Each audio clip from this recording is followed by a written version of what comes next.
What if the sword never falls? What if the man who should die by Ned Stark's hand instead draws a single ragged breath in the red Dornish dust, and that breath, that one impossible breath, changes everything that follows? What if mercy, that rarest and most dangerous of political instruments, proves more consequential than any blade? The Tower of Joy sits silent now. The screaming has stopped. Ned Stark stands in the aftermath of something he will never fully name, his sword arm heavy, his chest hollowed out by a grief so vast it has no edges. Around him, the men he brought south are mostly dead. The stones of the tower hold their secrets. And at his feet, Ser Arthur Dayne, the Sword of the Morning, the finest knight the realm has ever produced, breathes in shallow, damaged pools, alive against every reasonable expectation. Ned looks at him for a long time. He does not speak immediately. He does not need to. The calculation is simple and terrible. A living Arthur Dayne is a problem.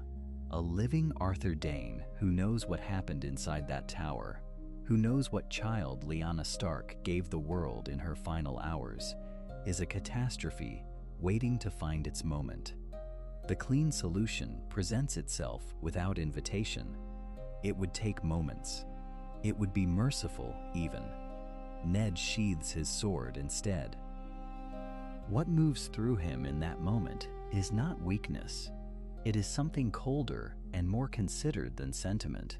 Arthur Dayne served Rhaegar faithfully, served the man who set all of this in motion, and he did it not for gold or advancement, but for genuine belief in something larger than himself. Ned understands that.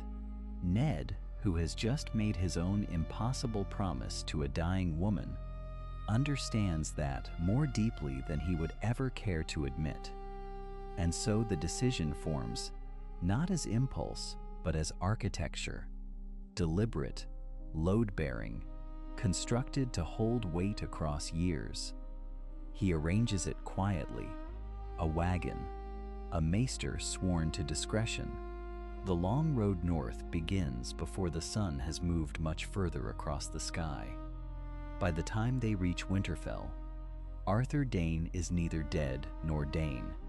He is a man called Ser Oswell, a traveling knight of no particular house, carrying a wound that explains his slowness and a silence that explains everything else. Ned introduces him to the household with the minimum of ceremony, which is itself a kind of statement. The servants accept him, the way Winterfell accepts most things Ned Stark brings north, without question, without much curiosity, with the quiet efficiency of people who have learned that their lord's decisions are rarely without reason. Arthur takes the training yard. It is given to him the way a monk is given a cell, not as gift but as necessity, as the one space where a man of his particular nature can exist without losing himself entirely.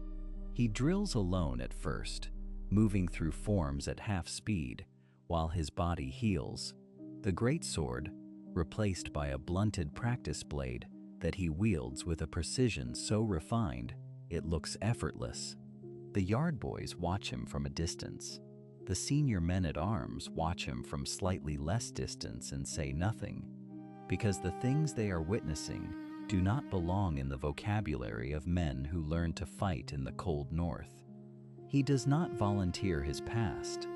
He does not need to. The skill speaks, and the skill is a language anyone who knows swords can read. The child finds him on a morning in early autumn, when the first suggestion of cold has arrived to remind the North of what is coming. Jon Snow is barely 4 years old. He is small for his age, dark-haired, gray-eyed, with a stillness about him that sits oddly on a child so young, a watchfulness that seems to belong to someone who has already learned that the world does not always mean well. He stands at the edge of the training yard with his hands clasped behind his back, watching Ser Oswell move through a slow-turning sequence of blade work, and he does not fidget, does not call out, does not do any of the things children ordinarily do when they want attention. He simply watches. Arthur feels the gaze before he sees it. He turns. The boy does not startle, does not look away. Something passes through Arthur Dayne's chest in that moment, a recognition he has no right to trust and cannot quite dismiss. He has seen this quality before. He has seen it in a prince who read histories by candlelight and believed, genuinely believed, that the world could be remade into something better than it was. He does not approach the boy, not yet. He turns back to his forms and continues, but slower now, as though he is demonstrating rather than simply practicing, as though there is an audience worth acknowledging. Jon takes one step forward into the yard, then another. He stops at the border between the frozen grass and the packed dirt of the training ground, right at the threshold, as if waiting for permission he does not know how to ask for. Arthur does not give it, not with words, but neither does he send the boy away. The permission comes 7 days later, not with words. Arthur Dayne is not a man who wastes language on what gesture can accomplish, but with a simple act of placement. He sets a second practice sword on the ground beside his own before Jon arrives in the yard. He does not look up when the boy comes through the gate. He does not need to. The sword is there. The invitation is in the wood. Jon stares at it for a long moment. Then he picks it up. This is where the first lesson truly begins, though it begins in a manner Jon does not expect. Arthur does not ask him to swing. He does not show him a guard position or explain the mechanics of a cut. He tells the boy to stand still. Simply stand, feet apart, sword at his side, and be still. Jon lasts perhaps 30 seconds before his weight shifts. Arthur says nothing. He only watches. Jon corrects himself, feels the imbalance in his hips, adjusts again. 30 seconds becomes a minute. A minute becomes 5. By the end of the morning, Jon can hold stillness for longer than boys twice his age, and he has not yet been told why it matters. The why comes the following session, delivered in the same unhurried way Arthur does everything, as though he is simply observing aloud rather than teaching. A blade is not power, he tells Jon. It is not courage, not proof, not decoration. It is weight, and weight requires understanding before movement. The knights who die young are the ones who believe the sword will do the thinking for them. The ones who survive long enough to become something more. They learn that the mind must arrive at stillness before the hand can arrive at speed. Swiftness without stillness is only violence. Violence ends things. Skill preserves them. Jon absorbs this with the same quality of attention Arthur noticed through the window, that unnerving, complete receptivity, as though the words are finding an arrangement inside him that was already waiting for them. He asks one question, just one. He asks whether stillness ever becomes too slow. Arthur almost smiles.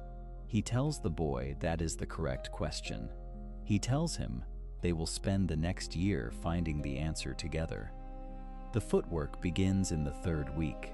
This is where something shifts, something Arthur cannot entirely account for through instruction alone. Jon takes to movement with an ease that has no adequate explanation in terms of practice or repetition. The pivot across the back foot, the weight transfer through a lateral step, the diagonal advance that opens an opponent's guard.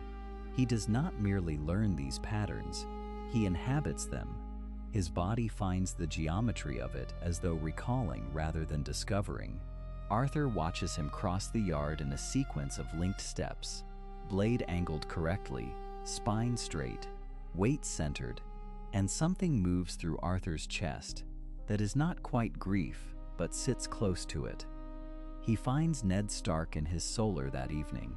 The fire is low. The conversation is lower. Arthur does not dramatize what he has witnessed. Dramatization is for men who distrust the weight of plain fact. He simply tells Ned that the boy moves like his father, not like Ned, like the other one. He watches Ned's face absorb this, watches the Lord of Winterfell go very still, in the same way his ward goes still, which tells Arthur more than either of them can safely say aloud. He does not finish the thought. He does not need to. Ned already carries the full architecture of it behind his eyes, has carried it since the day he rode back from the south with a son who was not his son, and a story the realm could never be allowed to hear. Arthur does not ask what Ned intends to do with the knowledge that Jon's blood is announcing itself through his body's instincts. He only asks that the training continue. Ned stares into the low fire for a long moment. Then he nods. The morning Robb Stark issues his challenge is an ordinary morning in every other respect. Gray sky, frost on the yardstones, the smell of horses and wood smoke threading through the cold. Robb has noticed the hours Jon spends in the yard, has noticed the quiet wait Arthur grants him that he grants no one else. And Robb is 11 years old and proud in the way that boys born to inheritance are proud. Not cruelty, not malice, only the particular sting of watching someone beneath your station receive something you have not been given. They square off with practice blades. The master-at-arms calls the bout. What follows is not long. Jon does not perform. He does not grandstand or demonstrate. He simply moves through 3 clean exchanges, and on the 4th finds the opening, inside Robb's guard, blade against his ribs, and stops there. Robb breathes hard. He looks at Jon, and there is something complicated crossing his face. Jon meets his gaze and waits, the sword still pressed gently to his brother's side, unsure whether what he has won here is something that will cost him more than losing would have. That night, Arthur says nothing about the bout with Robb. He does not offer praise or caution. He sits across from Jon in the small room off the armory, where they have taken to meeting after the evening meal, and he studies the boy with the particular attention of a man cataloging something that has changed. Jon feels it. He has learned, in the months since Arthur Dayne came to Winterfell, to read the quality of the night's silences the way other boys read weather. This silence is not disapproval, it is assessment. It is the silence of a man deciding something. Arthur rises and moves to the far wall. He pulls aside the rough wooden shelving there, the kind used for storing oiling cloths and spare leather straps, things no one reaches for after dark. Beneath the shelving, fitted into the stone floor so precisely that it seems simply part of it, is a seam. Arthur presses his fingers to it and lifts. The stone comes free without resistance, as though it has been opened recently, as though it has been opened often. Inside is a bundle wrapped in dark oilcloth, bound 3 times with cord, and of a length that makes Jon very still before Arthur has even touched it. He lifts it out with both hands and sets it on the table between them, and does not unwrap it. He tells Jon what it is. Dawn, the ancient blade of House Dayne, pale as milk glass, forged from the heart of a fallen star. Not Valyrian steel, not the work of men who understood what they were doing, but something older and stranger than either. Jon stares at the wrapped shape and does not reach for it. Something in him understands, without being told, that reaching for it would be wrong, that this is not that kind of moment. Arthur watches him not reach for it, and something in his expression settles. He explains that the sword cannot be given, cannot simply be handed over the way a lord might hand a son his inheritance. A man must arrive at the readiness to carry it through both the body and the character, and these are not the same timeline, and neither can be rushed without damage. Jon asks, very quietly, "What kind of damage?" Arthur's answer is the kind that takes time to understand. He says that a blade like this, carried by a man who is not ready, does not fail the man. It reveals him. That is the end of that conversation. Arthur wraps the stone back into place. The shelving returns to where it was. But something has permanently shifted in the quality of the air between them. The lessons that follow are different. Arthur begins to speak, in the long intervals between forms and footwork drills, of the long night. He speaks of it not as legend, not as the kind of story that gets told to children to explain why winter is cold and darkness is frightening, but as historical fact, as strategic reality. He speaks of the last hero with the same measured tone he uses to describe cavalry engagements or the particular weaknesses of a left-favoring opponent. He speaks of what came from beyond the wall, not as monsters, but as a force with intent, with pattern, with a cold and patient logic to its movement. Jon listens. He does not yet have the framework to hold all of it, but he holds what he can. Arthur does not say what he suspects Jon is.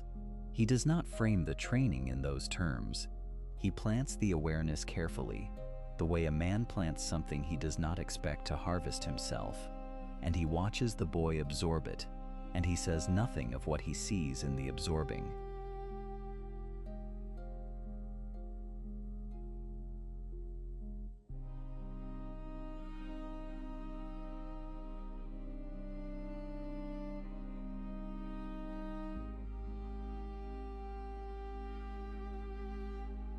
The dreams begin 3 weeks after the night of Dawn's unveiling.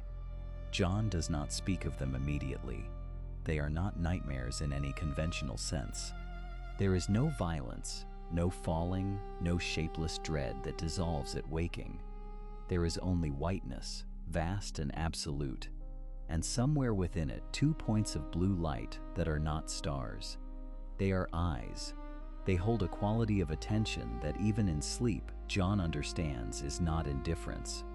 Whatever looks at him through those eyes knows that he is there. He wakes from these dreams calm.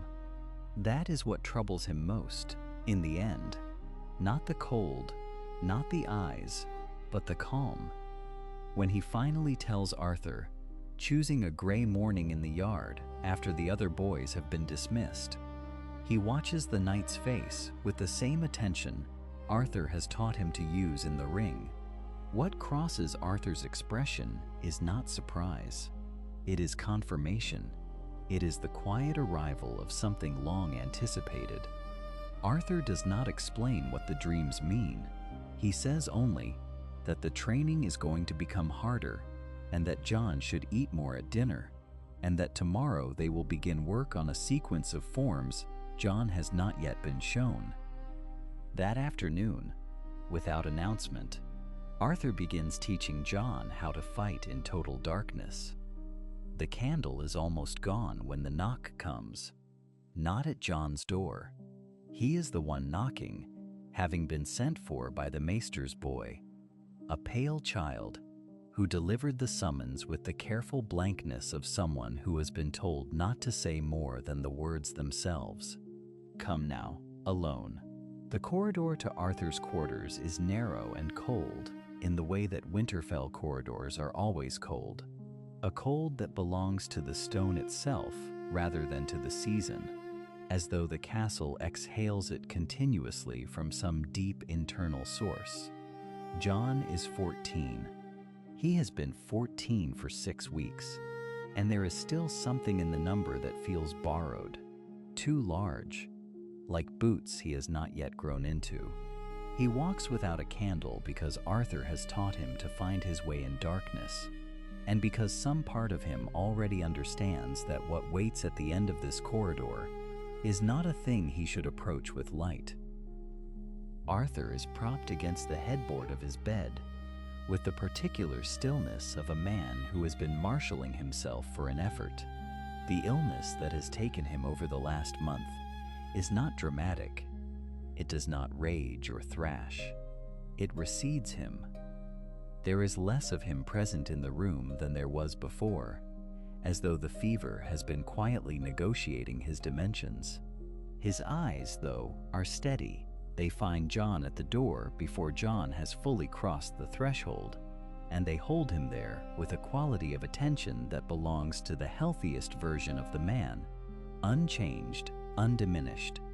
Arthur does not apologize for summoning him at this hour. He does not explain that what he is about to say has weighed on him, or that he has chosen this moment with care. He simply speaks. The words are plain. They are delivered without ceremony, as a knight delivers a blade, handle first, with steadiness, trusting the recipient to take hold. Rhaegar Targaryen.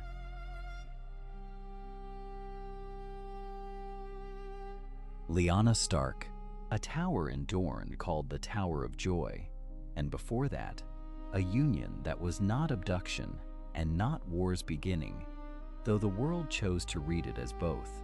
A child born in blood and silence at the end of everything, a name given at that birth, Aegon, and then a different name, given later, smaller, safer, by a man who carried the first name like a wound too deep to show. Ned Stark, who is not his father, who is his uncle, who has loved him without reservation as compensation for something that cannot be compensated, and who has borne the cost of that deception with the precise and heavy grace of someone who knew, from the beginning, that grace was the only thing between the secret and catastrophe. Jon listens. He does not move. He has been trained to be still, and stillness serves him now in ways training never intended, because if he moves, he is afraid of what the movement will mean, that he has accepted what he is hearing, or that he is not, and he does not yet know which would be worse. When Arthur finishes, the room is very quiet. Outside, Winterfell breathes its cold, indifferent breath, and somewhere in the walls, something settles and creaks in the way old stone always does, as though the castle is simply making itself comfortable and has no opinion on what has just occurred inside it. Jon says finally that he does not know what to do with this. Not the information, the name Aegon Targaryen, which does not belong to any life he has ever touched or imagined touching. It is someone else's name. It is the name of a prince killed in a war before he was old enough to hold a sword. A skull crushed by a man who was later called a hero for the crushing. He says this and hears his own voice do something strange, tighten and then release, like a cord taken past its tension point. He does not cry. He is angry that he notices he does not cry, because noticing it means he expected to, and he does not want to be someone who cries over this, though he cannot explain yet why. Jon Snow is being taken from him. That is what it feels like. Not given, not enriched, taken, as if the name he grew into was always a temporary arrangement, a room held for him until the owner returned to claim the space. Arthur lets him say all of this. He does not interrupt. He does not offer reassurance quickly, the way people offer a hand to stop a fall before they understand what tripped the person. He waits until Jon is finished, and then he is quiet a moment longer, and when he speaks, it is in the voice he uses in the yard when he is about to show Jon the thing that will matter most in the sequence. Not the loudest moment, but the one that holds the rest together. He says that a name is what other people call you. He says that what Jon has learned, in the yard and in the cold and in the dark, in every correction and every hour of repetition, that does not have a name.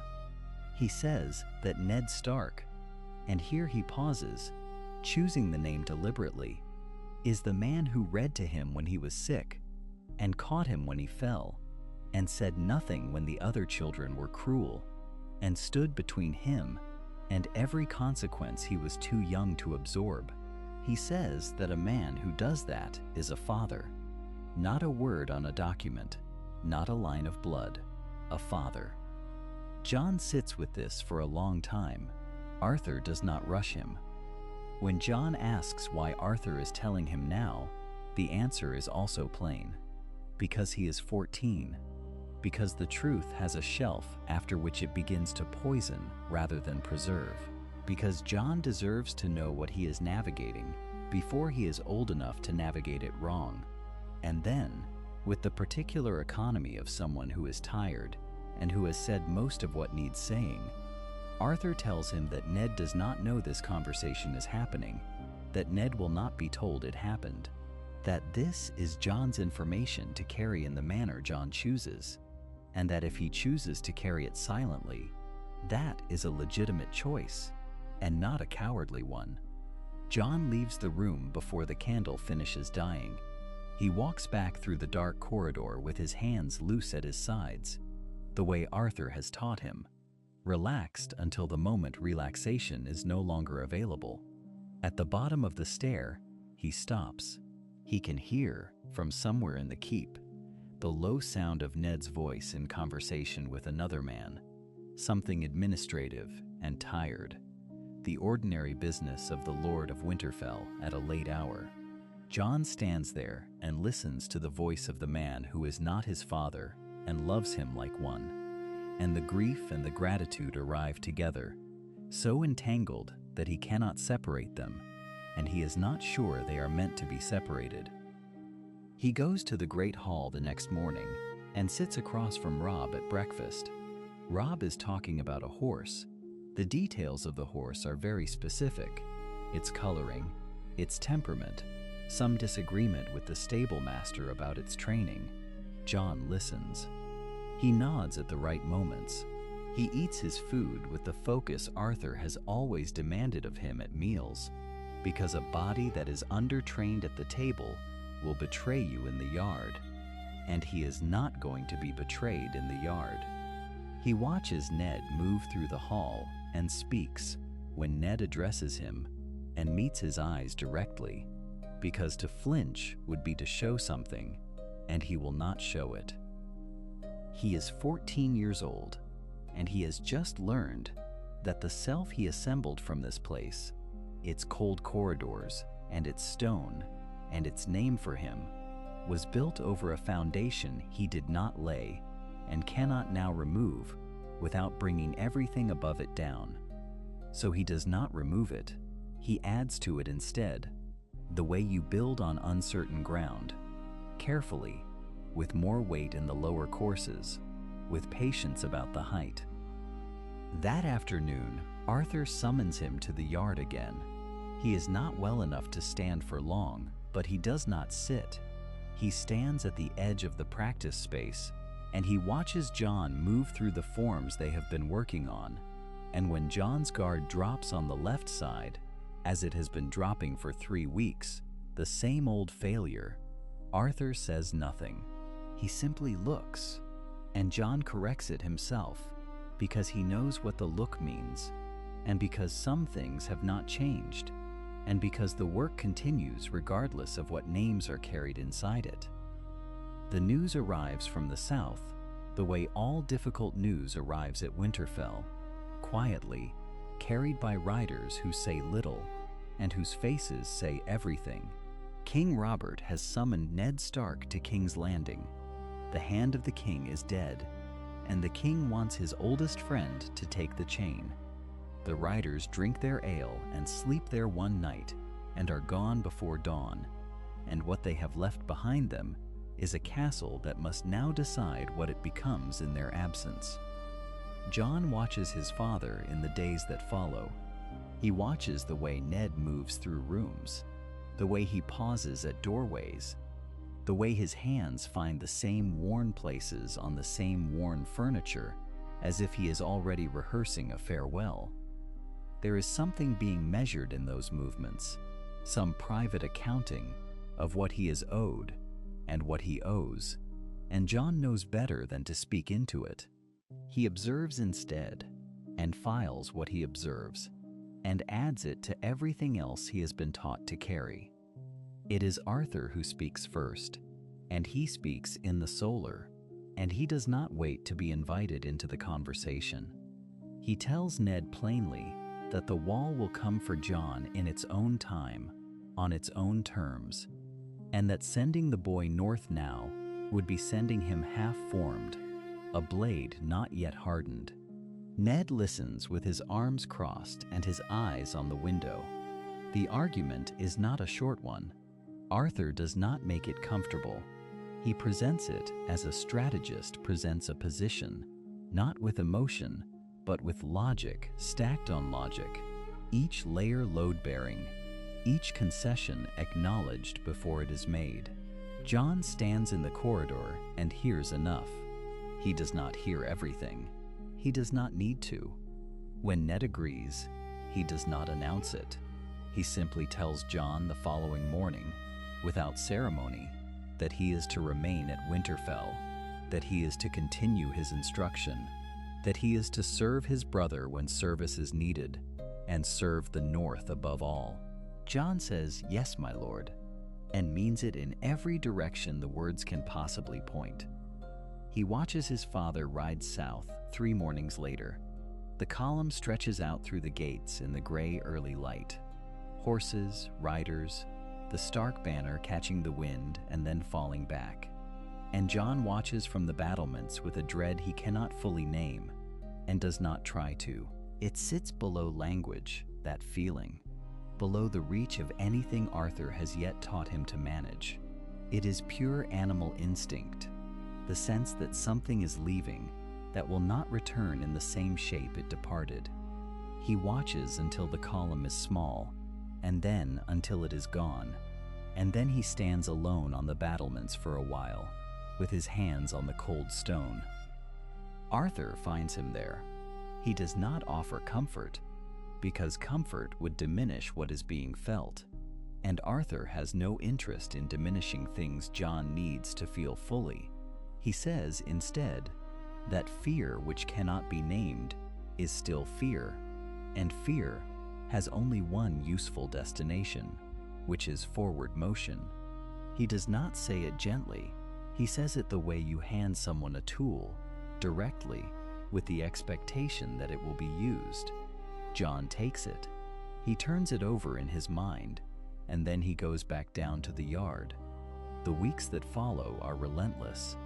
Arthur drills him through nights when sleep would have been a reasonable alternative, working through cavalry tactics and castle defense, and the kind of command decisions that cannot be made by instinct alone, the kind that require a mind trained to hold competing variables in balance without losing sight of the outcome. Jon makes mistakes. Arthur does not forgive them and does not condemn them. He requires that they be understood, which is harder. Understanding a mistake means carrying it. He carries them. He carries all of them, and they make him heavier in the way that weight distributed correctly makes a structure stronger. Robb notices. Of course Robb notices. Robb has always seen Jon clearly, more clearly perhaps than Jon has wished to be seen. But what Robb sees now is different from what he has seen before. There is something settled in Jon, something that was not there when their father left. A gravity that cannot be performed because Robb would see through a performance immediately. They begin to speak differently to each other, not as older to younger, not as trueborn to baseborn, but as two men who are being asked to hold something large and who have each separately decided they will not drop it.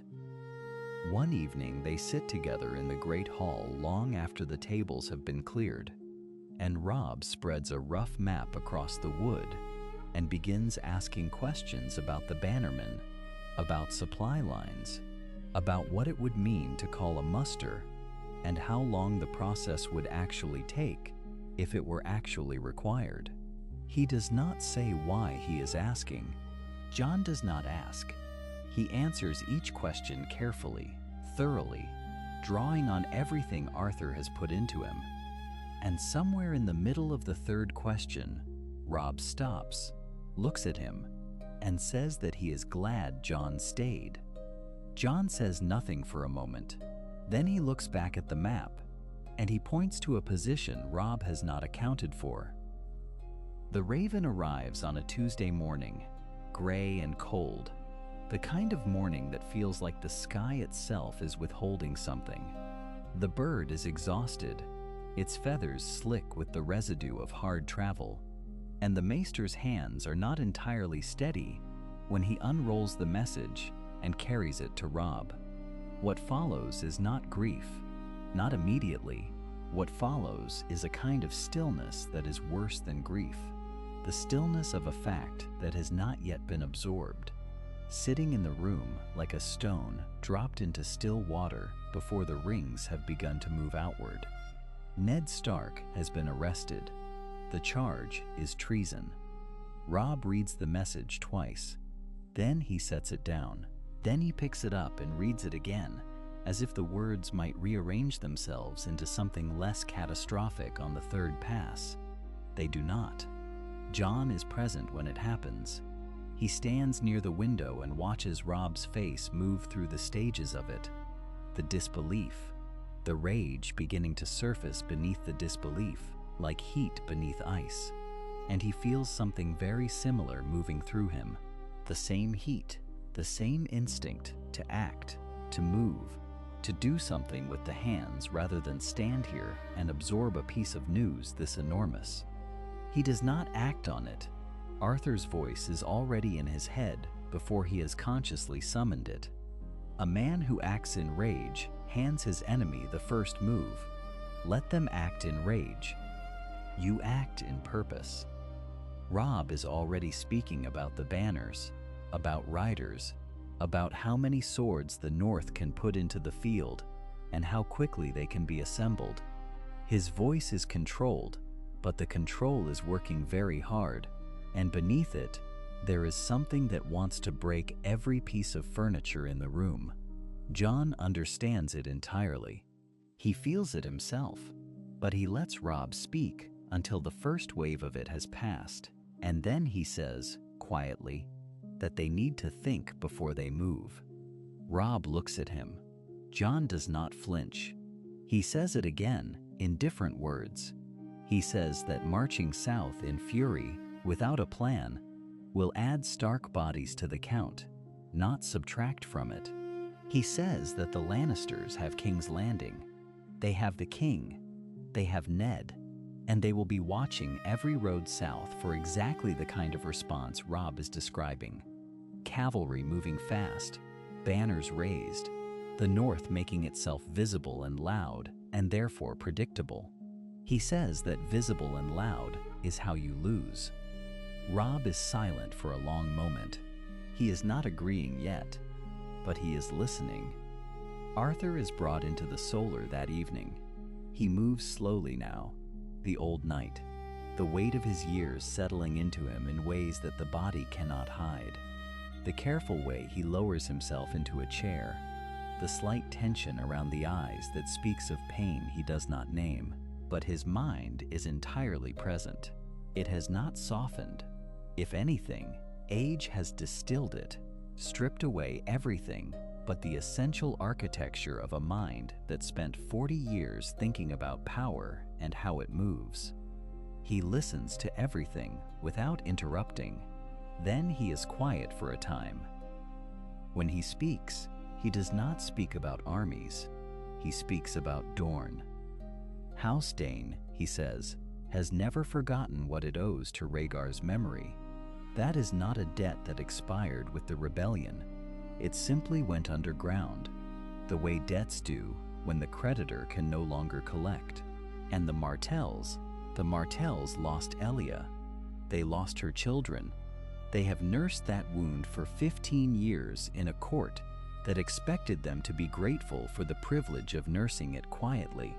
They are not grateful. They are patient. There is a difference, and it matters enormously. Jon listens. He knows where Arthur is moving, even before Arthur arrives there. The old knight looks at him directly and says that if the Martells knew the truth, the real truth, the truth of who Jon's mother was and what Rhaegar intended, they would not simply be potential allies. they would be something closer to invested parties.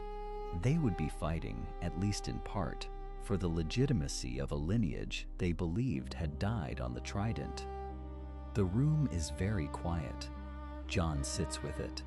He turns it in his mind the way Arthur taught him to turn tactical problems, rotating it, examining each face of it, testing where it holds and where it might fracture.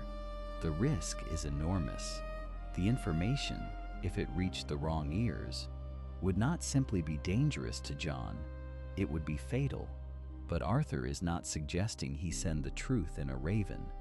He is suggesting something narrower than that, a signal, a phrase, something that says only, there is someone here who was taught by Arthur Dayne, and that someone is asking for a conversation.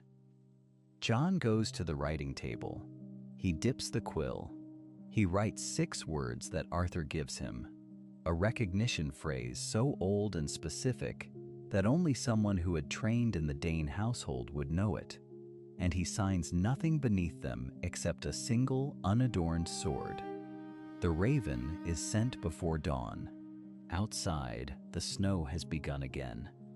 The sword comes to him at first light, before the army stirs, before the kitchens have begun their noise. Arthur carries it wrapped in undyed linen, nothing ceremonial about the approach, no audience summoned, no words prepared in advance. He simply walks to where Jon stands in the yard, already awake, already dressed, the cold sitting on everything like a held breath, and he sets the wrapped length of it across both palms and extends it forward, the way a man might offer water to someone who has been walking a long time. Jon does not reach for it immediately. He looks at Arthur's face first, the way Arthur taught him to look at an opponent's face before looking at the weapon, because the face will always tell you more. What he finds there is not ceremony. It is not pride in the pedagogical sense, the satisfaction of a teacher closing a ledger. It is something quieter and more final than that. It is the expression of a man who has been carrying something heavy for a very long time and has at last found the right pair of hands to set it in. Arthur speaks plainly. He says that dawn is not given because Jon has become perfect. He says the blade has never cared about perfection, and neither has he. Not truly, not in the way that matters.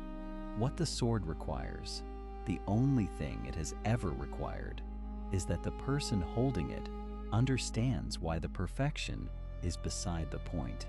The discipline, the 10,000 repetitions, the mornings in the dark and the evenings past exhaustion, none of that was to produce a flawless thing.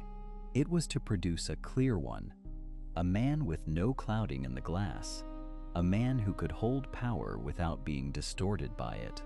Arthur looks at him steadily and says, "That is what you are." Jon reaches out and takes the linen-wrapped sword, and his hands do not shake, and that is the whole of the ceremony. There is one condition, stated without apology or softening. Dawn belongs to Starfall. It has always belonged to Starfall, and it always will. Jon is its bearer, not its owner, and the distinction is not semantic. The world has need of it now, in this particular moment, at the beginning of a war whose shape neither of them can yet fully trace. But when that need is answered, the sword goes home. Jon does not hesitate. He says yes, the way he says everything Arthur has taught him to say, without embellishment, without the performance of acceptance. Simply, yes. The word lands between them and holds. He unwraps it in the yard an hour later, when the gathered Stark soldiers have begun to assemble for the march. There is no announcement. He does not lift it above his head or turn to face the crowd. He simply draws it from the cloth and holds it at his side, point down, and the pale blade catches the early winter light in the Winterfell yard and does something that no other steel in that place has ever done. It does not reflect the light so much as hold it.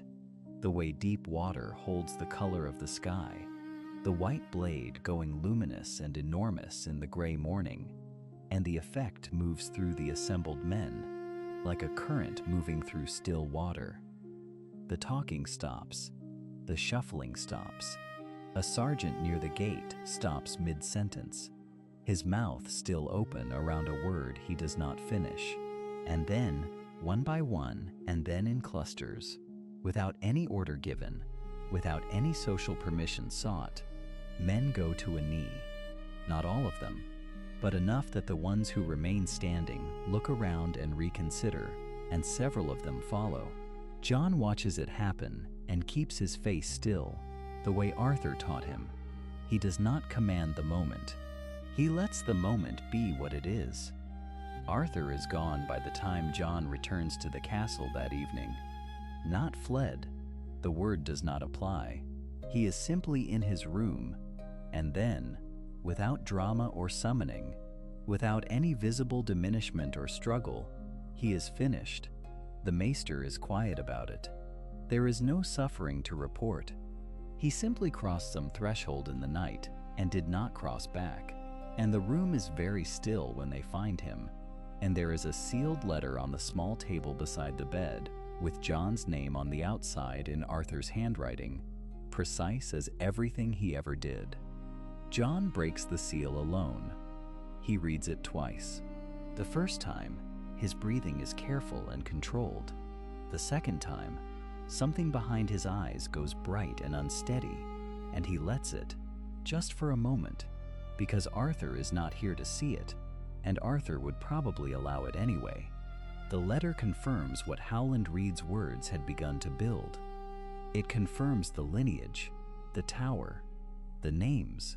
It confirms that Arthur was there, that Arthur made a choice, and that the choice was made out of love for Lyanna Stark, and out of something Arthur calls a debt to the truth, which he says no knight should ever feel comfortable leaving unpaid. And then, at the bottom, in the same precise hand, a final instruction, not a suggestion. Arthur does not do suggestions. Find Daenerys Targaryen, he has written. Treat her as a sister, not a rival, not a tool, not a question to be answered later, a sister. Jon reads the word 3 times. He folds the letter. He does not put it down. Outside, the Stark army is making its final preparations, and the morning is coming up cold and clear, and somewhere to the south, the game is already in motion.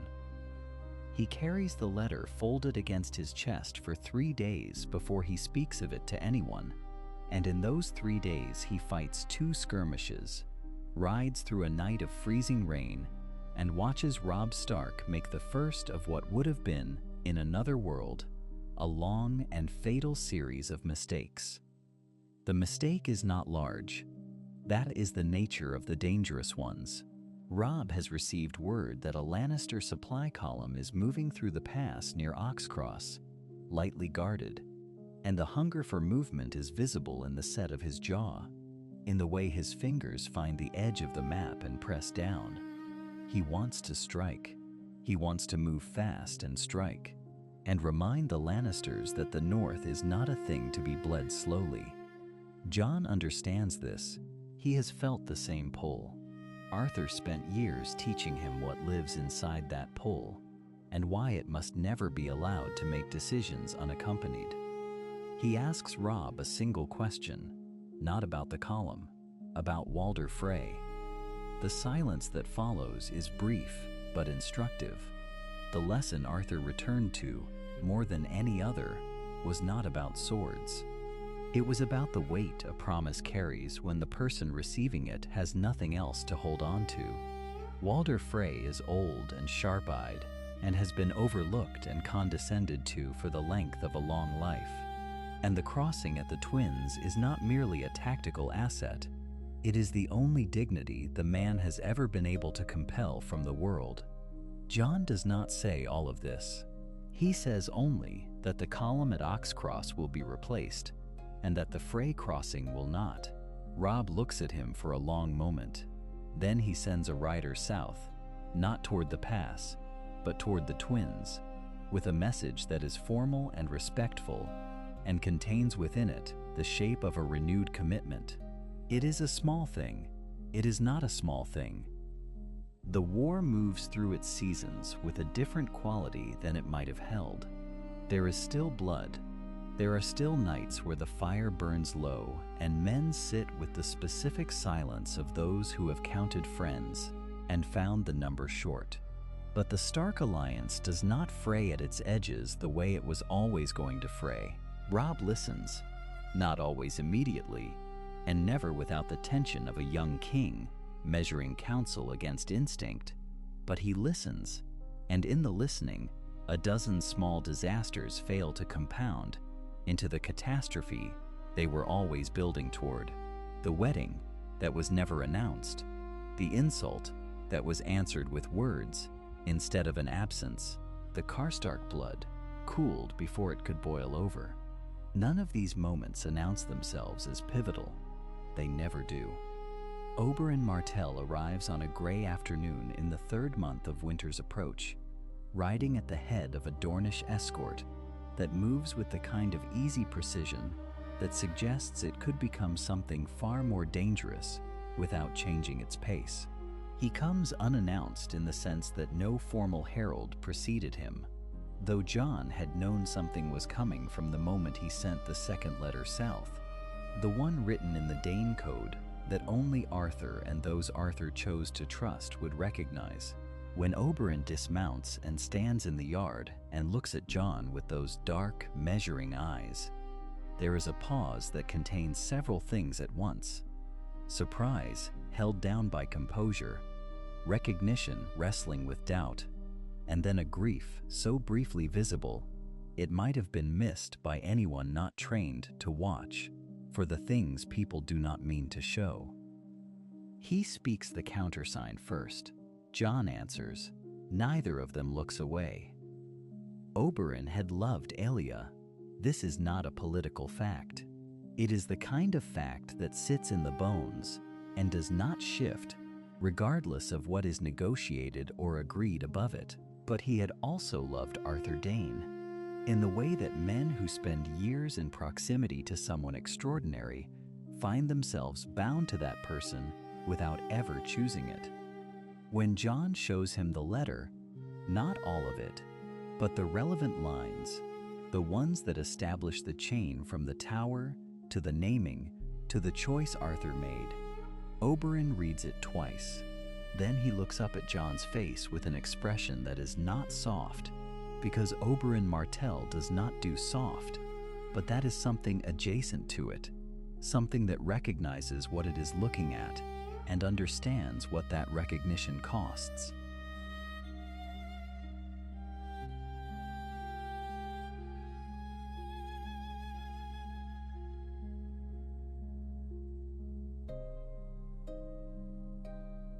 He pledges Dorne before the sun reaches the top of the wall, not because Jon asked, because Oberyn had been waiting, without knowing precisely what he was waiting for, and this is the shape it turns out to have taken. The Lannister position, which had seemed impregnable through the weight of gold and Southern alliance, begins to feel the particular cold of a court that finds itself surrounded rather than surrounding.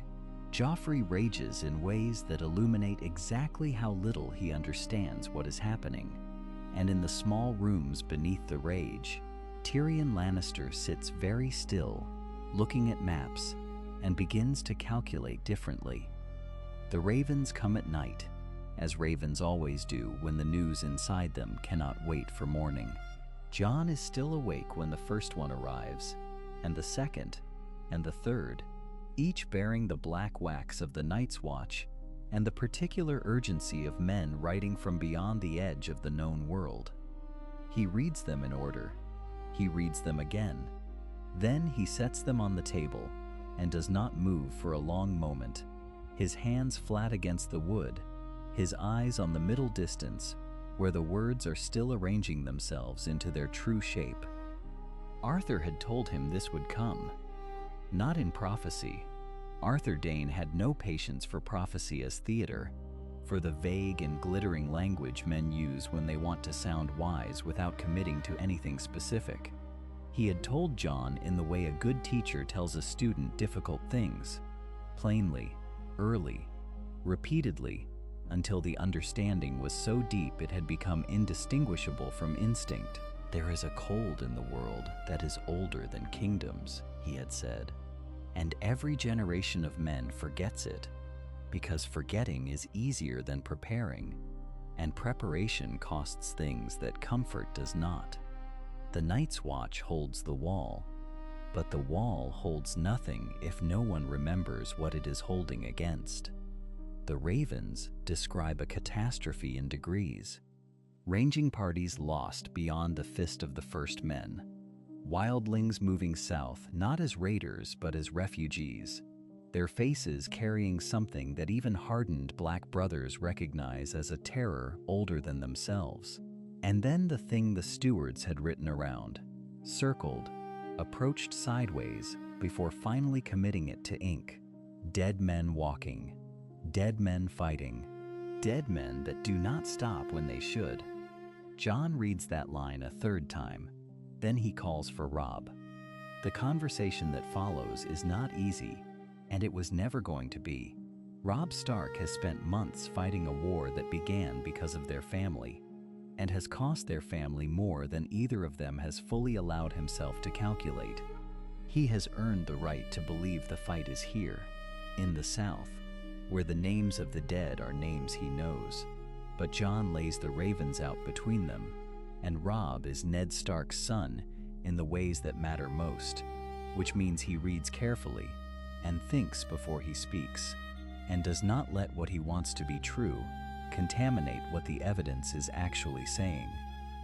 The South, Jon tells him, is reaching resolution.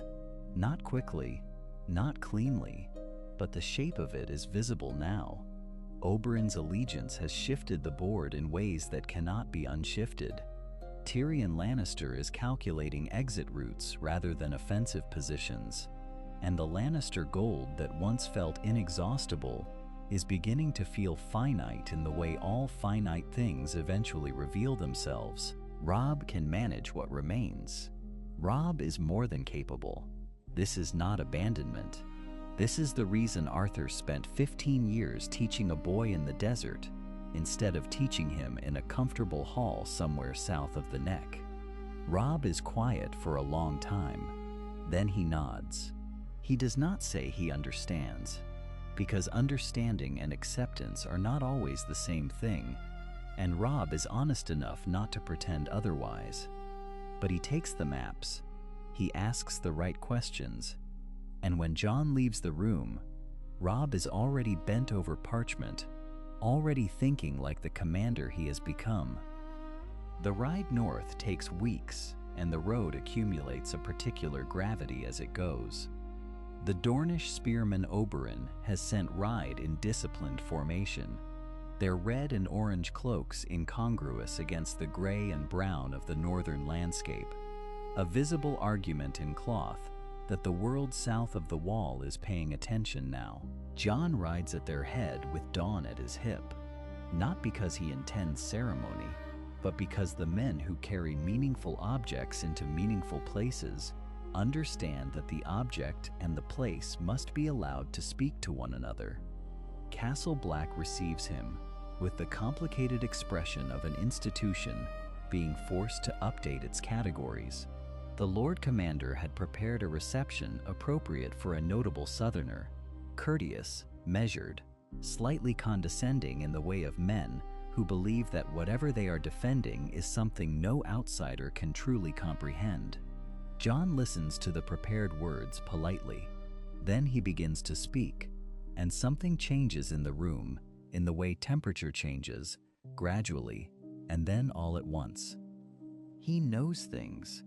Not the accumulated guesses of a man who has read a few histories and drawn conclusions from a comfortable distance, but the deep and structured knowledge of someone who was taught by a man who believed that understanding the long night was not academic exercise, but survival.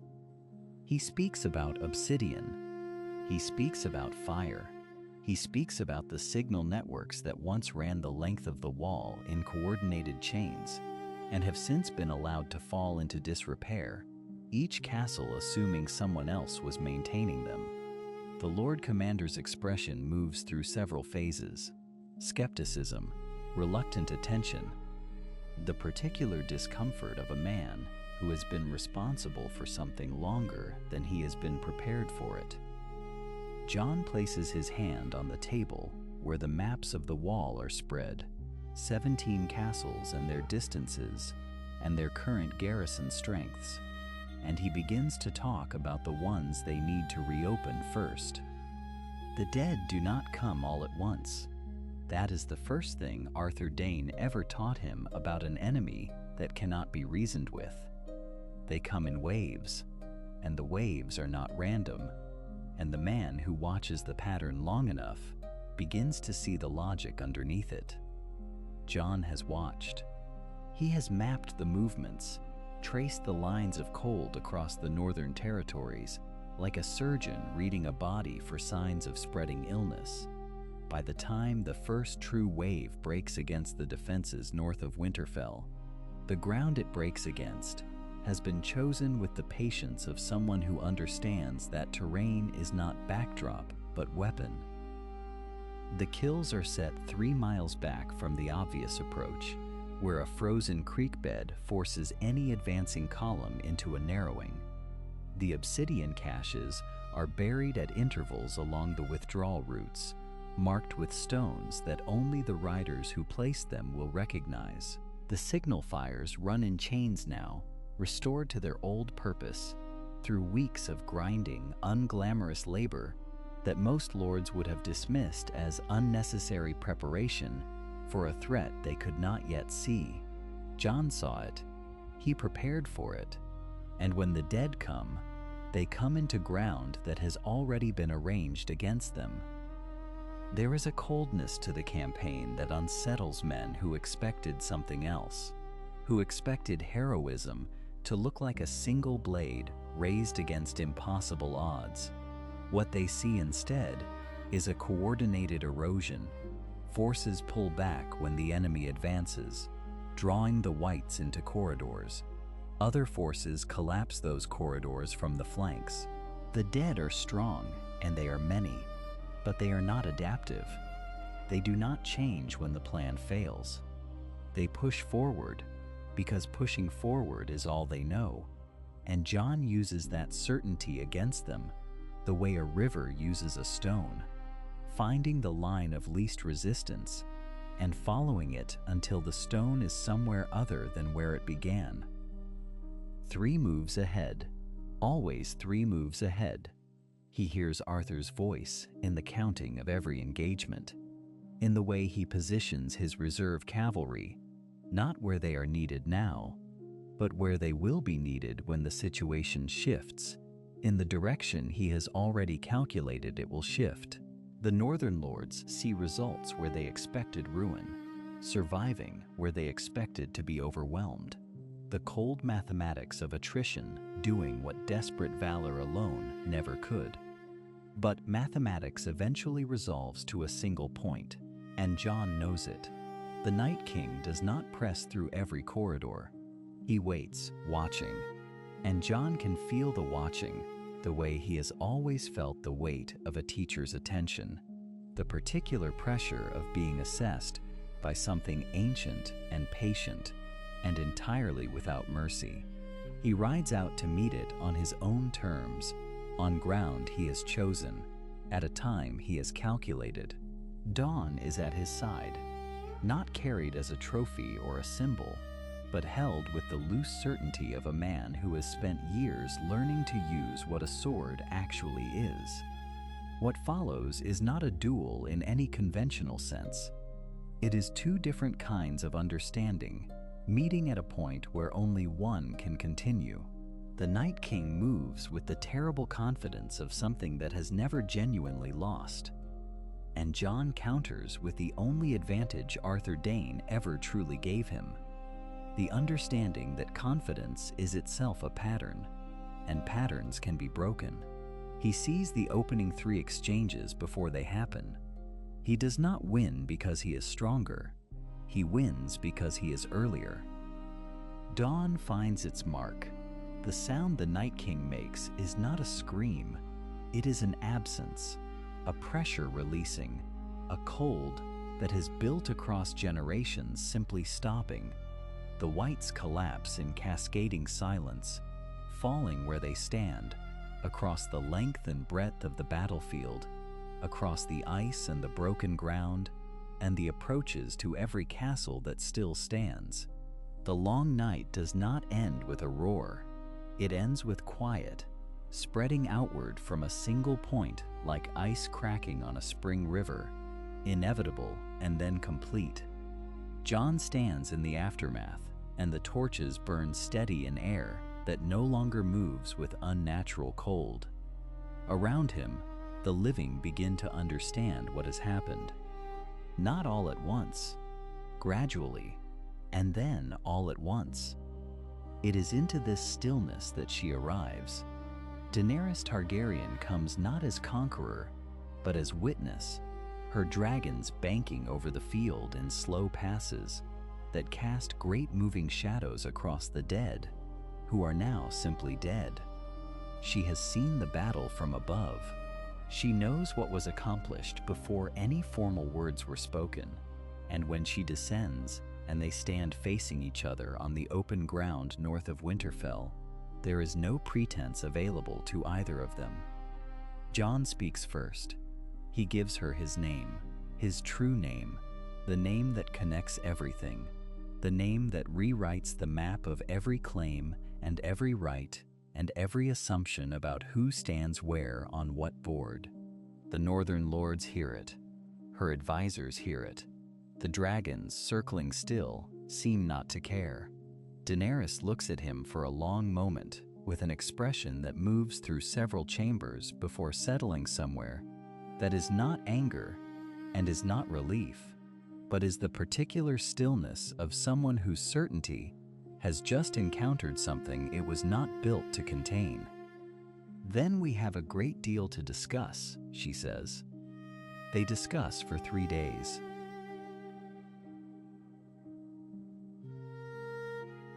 The Great Hall of Winterfell becomes something it has rarely been, a room in which power does not simply assert itself, but negotiates, retreats, proposes, and listens. Lords who arrived expecting a coronation find themselves instead inside a conversation, and this discomforts them in ways they cannot entirely name. They are accustomed to outcomes handed down from heights. They are less accustomed to being asked what they can live with. Jon presides over nothing. He sits among them rather than above them, and this too is a kind of answer, a kind of positioning on the board. Daenerys understands it immediately. She is a queen who has burned cities and broken chains, who has crossed oceans on the backs of fire and will, and she reads the room the way a general reads terrain, not for what it says, but for what it means. What it means is this: the man beside her has no desire for the thing she spent her life crossing the world to claim, and this, paradoxically, makes her trust him more than she has trusted anyone in a very long time. The council takes shape slowly, the way a foundation is laid, without ceremony, without spectacle, stone by stone in the cold northern air, a permanent body, northern lords who answer to no southern crown, but who agree to speak within a structure larger than their own borders. Dornish voices, because Dorne has always known that survival requires the willingness to sit in rooms where you are outnumbered and still be heard. Free folk representatives, because Jon has not forgotten what was won and what was owed, because he carries within him the memory of a gate opened against every convention, and he will not now close a different kind of gate simply because it is more convenient. Daenerys holds the South. She holds it as queen, fully, without diminishment. She does not surrender the dragon. she does not surrender the title. What she surrenders is the idea that the title is enough on its own. And this is not a small thing for her to surrender, but she does it, and in doing it, she becomes something more than what she arrived as. The compromise satisfies no one completely. This is how they know it is correct. Jon's own name is spoken once more in that hall, and then, by unspoken agreement, set down. He is Jon Snow. He has always been Jon Snow. He is the Lord of Winterfell and the son of Eddard Stark in all the ways that matter, and the name Aegon belongs to history now, to the record, to the chain of events that led here, but it is not the name he answers to when a child calls across a training yard, and it is not the name carved into the future he has chosen. He travels south in the turning of the season, when the worst of the cold has passed, and the roads are passable again. He rides with a small company, deliberately small, because this is not a procession, and not a diplomatic mission in any formal sense. It is a private errand, the most private he has ever undertaken. Dawn rests across his saddle in its wrappings, as it has rested there since the battlefield, and he does not unwrap it during the journey. He does not need to see it. He knows it by weight. He has known it by weight since he was a boy standing in a yard outside King's Landing with a man who moved like water over stone, who spoke rarely and meant everything he said, who gave a child not just the shapes of swordsmanship, but the architecture of something harder to name, a way of carrying oneself through a world that does not reward stillness, that mistakes quietness for weakness, that cannot always tell the difference between a man who has nothing left to prove and a man who never had anything to prove in the first place. Arthur Dayne died at the Tower. Jon did not see it, but he has lived long enough now to understand that the things we do not see can shape us as completely as the things we witness, that an absence with enough weight becomes its own kind of presence, that a teacher who is gone does not stop teaching. Starfall rises from the landscape of Dorne like something dreamed rather than built, pale stone the color of morning, catching the southern light in a way that northern stone never quite does. He arrives without announcement and is received without surprise, as if the castle has been waiting for this return, in the way that certain things wait, not with impatience, but with the calm certainty of something that knows it will be completed. Illyria Dayne is older than he expected, and younger than her grief. She comes to the courtyard herself when they tell her what he carries, and she stands very still while he unwraps it, and when the blade catches the sun, it is almost unbearable to look at directly, which is as it should be. Some things should cost something to behold. He places it in her hands without ceremony, because ceremony would diminish it. She holds the sword the way she might hold a letter from someone long dead, carefully, completely, with the specific tenderness reserved for things that cannot be replaced. She does not ask him how her brother died. He understands that she already knows, in the way that people who have lost someone exceptional already know, not the details but the shape of it, the truth underneath the details, that he met his end the way he met everything else, fully and without flinching. What she says instead is quieter than he expected and more precise. She tells him that Arthur spoke of the north in a way he never spoke of other places, that he said the cold there had a quality of honesty to it, that it did not pretend to be comfortable, that it asked something real of everyone who entered it. She tells him that she is glad the sword went north before it came home, and Jon does not entirely understand what she means, but he receives it the way Arthur taught him to receive everything that mattered, without rushing to translate it, allowing it to settle into him at its own pace, trusting that meaning would arrive when it was ready. He stays 2 nights at Starfall and then turns north again.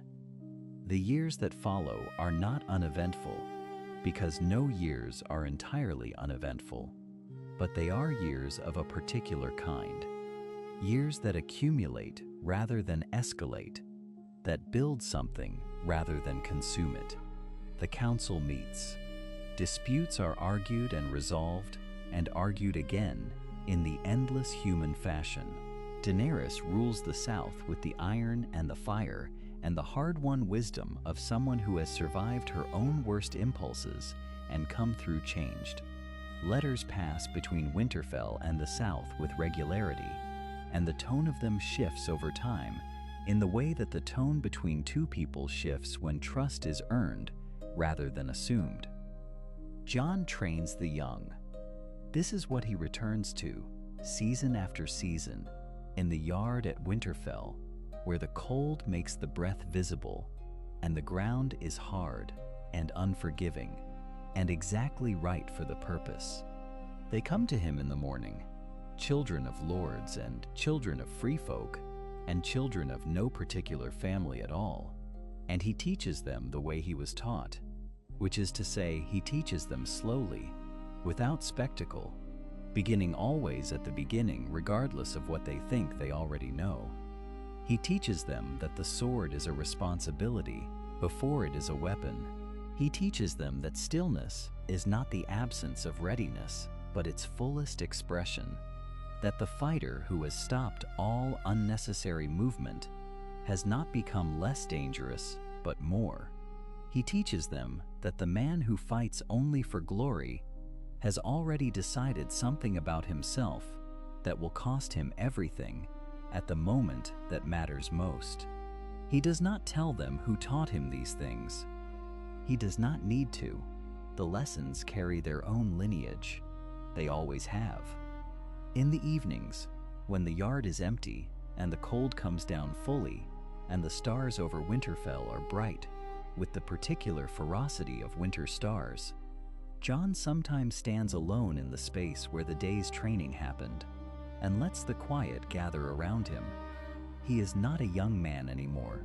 The battles have left their record in him, the way battles always do, not just in the body, but in something beneath the body, some deeper register that keeps its own account. But the quiet is familiar to him. He learned to inhabit it long ago, in a yard outside King's Landing, under the instruction of a man who understood that the space between actions is not empty but full, that what a person carries in stillness is the truest measure of what they are. The realm does not become perfect. It was never going to become perfect, but it becomes something that can hold itself together through disagreement and season and the ordinary grinding pressure of many different peoples trying to share a world without destroying each other. And this is not a small thing. This is, in fact, the only thing that has ever mattered. Jon Snow, who knows his full name and has chosen his own, grows old in the north he has always loved, surrounded by the cold and the stone, and the sound of young voices learning things worth knowing, and the world that Arthur Dayne helped make possible, through years of training, and a single great act of loyalty, and a sword returned at last to the hands that should hold it, continues, quietly, to hold.